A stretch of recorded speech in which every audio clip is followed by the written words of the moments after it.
Spike worked at Absolute on the I'm Here film that just came out, and they wanted to have a physical manifestation of that.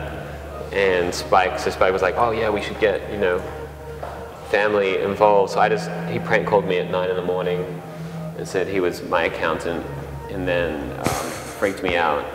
We wanted to do something that was interesting and made sense. So there was no point in showing artists that were already established New York artists. So we decided to just pick a wide, diverse variety of artists from LA. There's basically 5 artists in residency. I mean, Meryl Smith, she's going to be working on sculptures in here, in the actual space. Matthew Thurber's going to be like making weird films, building sets, yeah, people drawing. There's so much space, we were like, they can do it. You can do whatever you want in here. We feel like, there's a nice cohesion in just the way they're picked and the way hopefully it's going to be all displayed. Can you say that? Cohesion? Cohesiveness? Cohesiveness? I think it's cohesiveness. I don't know. Yeah.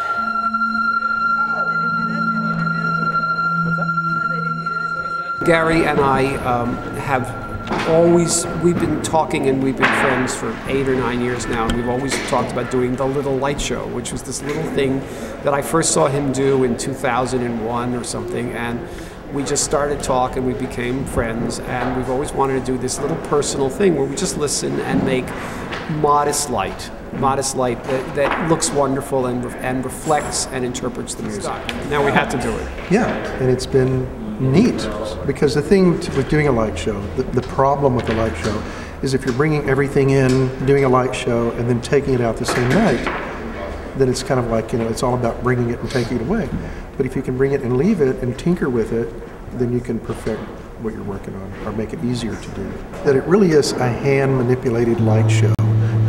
There is a certain very interesting spirit that I've observed, and I'm an outsider to this world, so for me, it's all about meeting David and Sammy, looking at the merchandise, looking at the art on the walls, and looking at the people who come here, and it's extremely interesting. I cannot categorize this crowd. Every time I turn around, there's I just sense a different personality. It's very, and they're all very nice to be around, and they've been incredibly supportive.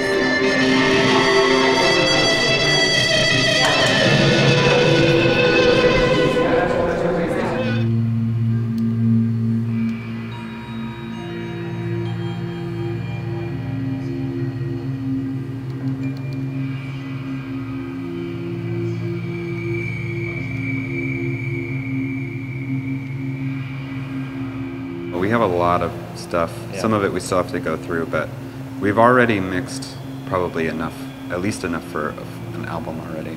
What was your goal when you came in here? Did you know? We just knew that we were going to make music that puts you in trance. That was our only theme. Personally, I wanted to do something that didn't have structure because I just finished my album. And it was so much structure, like verse, chorus, bridge, and like songs. And I wanted to do something that was the opposite. Sometimes like when you're performing and the interactive thing can be intimidating to people, so sometimes you almost have to like invite people to join in. Did you want them to, or was it kind of intimidating to you at the same time? Oh no, we were very casual about everything. Even if they weren't playing the instruments with us, we were being affected by them like instantly. So I feel like they were part of the music anyways. I just think it's amazing because it's my favorite bookstore. And it's like such a, I feel like they've created a community, like a place where like everyone can gather and get together. And there's not many places that are like that still. And in LA, like Family Bookstore became this place that we all gather and share information and share inspiration. And I feel like it's so amazing that they brought this in New York to do the same.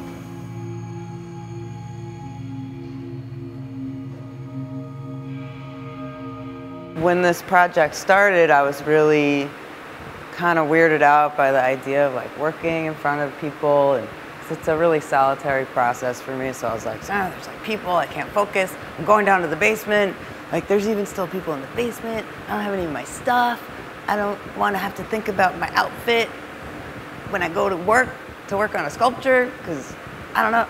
So I had like a kind of a bad attitude about it. And people meanwhile were like, oh my God, that's so awesome. What a great opportunity. You should be so appreciative. And I was like, right, like never look a gift horse in the mouth. And I was like, all right, I think that's what I gotta make.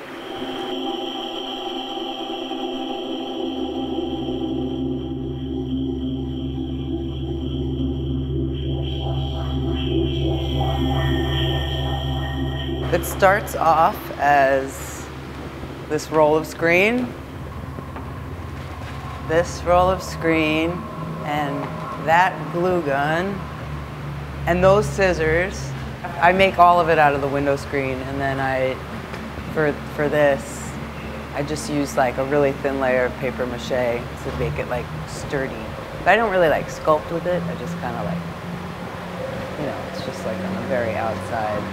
And then, but you know, I still kept the teeth rotten because there are a lot of things that were very problematic. It wasn't a perfect situation. You should have seen me yesterday. I was like, I hate this sculpture. I hate it. Now I'm gonna bring it home and look at it every day. But so I did plastic surgery all morning. Tried to make it more lovable. Yeah. Ta-da.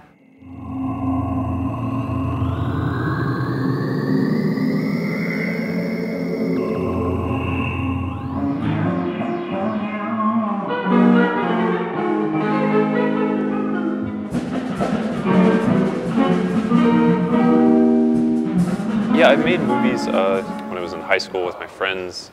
We were always like getting together and making skits and videotaping them. So it was kind of a return to that, and also feeling like it would be more fun to do something really social. My idea for the week was to make 7 short films, 1 per day. So I was thinking of along the lines of an old-fashioned silent film studio where they would create the backdrop and the characters would more or less like stand in front of a frozen backdrop, and it would all be filmed indoors on a set very theatrically and artificially. Everybody who's participating is a volunteer. Fat Worm of Error, who agreed to do, they're a band that I like a lot, who agreed to do the interstitial music between the skits, and also hopefully a theme song will arise out of their jam session today. So.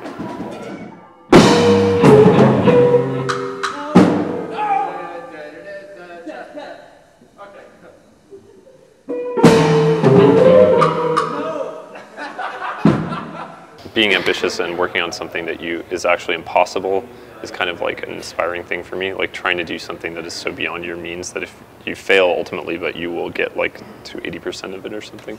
Hopefully it'll be good enough to show to people, will entertain people, and you know, maybe show it in like an old vaudeville theater or something, make a black and white version of it, put it on 16mm, and then leave it in a basement for 200 years. So it just rots away. I don't know. Yeah, just make a film out of it and make a DVD or something.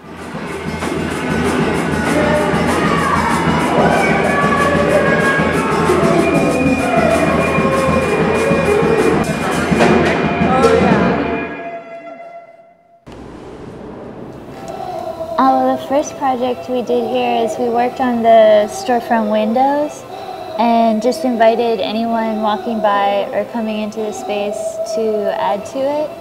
So it's just this drawing over there. It's just ink on glass and made by many different people coming through. We kept it very casual though. I mean, we just put a sign out, and this is my new favorite thing, is because it's a club, but then you write public welcome underneath it to remind people that it's a club that they can be a member of, even if for a short time. Yeah. Because I think it can be very pushy asking people to participate in something like making a drawing. So, or else people are like, no, I'm not a very good drawer, or I'm going to ruin it. But we just make it as easy as possible for people. Don't pressure anybody. And then you wind up with some people that find themselves being very comfortable adding a lot to it, so it's nice. The dynamic is always different when we hold one of these meetings, and I found that this time it was much more like very intense contact with just one person rather than like kind of group like craziness, chaos.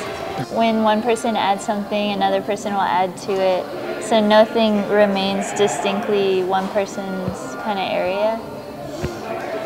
When I first met you guys were dropping off some stuff from France. Yeah. Sorted. Oh, from They were like, yeah. We were the postal just service. being, what's it called? Like when they were mules. Delivering. Yeah. They were Yeah, smuggling, delivering smuggling Parisian things from France. We had swallowed a whole bunch of cartoons. and that's when I met Luke and Sarah, which was probably like 3 years ago. Yeah, I think And so. then we were like, yeah, we should do a show with Lucky Dragons. And then 3 years later, And then 3 years later, we're still friends. we finally did a show.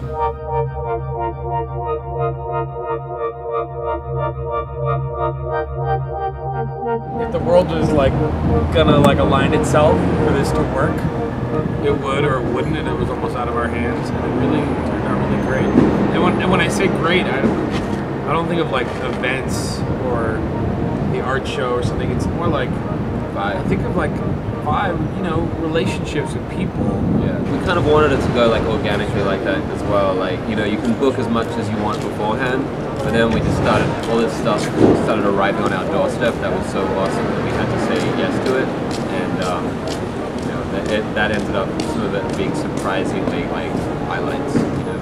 It was hard to tell what was going to happen. You know, you have like an opening where like, I don't know how many people came, like 1,500 people. Just thinking of the dude in the purple jumpsuit. And then like, the onesie. yeah. And then like 3 days later you have another event, and like the opening night I was like, oh, it'll be mellow, I don't know what's gonna happen. But then like 3 days later, something that I thought would be like really packed might have been like a little bit more contained, you know, than I would have expected. You know, it was hard to judge. It was just super impossible to gauge how things were going to go down. I mean, this is the weird thing as well, is that we built this whole thing, and now I'm like, I love it, and I'm super comfortable in there, and I'm like really proud of it and excited. Now we got to take it all down. It's really, really sad. Like, I don't know how to reconcile this. Like, You gotta rip it up. like even just this happened 2 days ago. Like, this should have been here forever.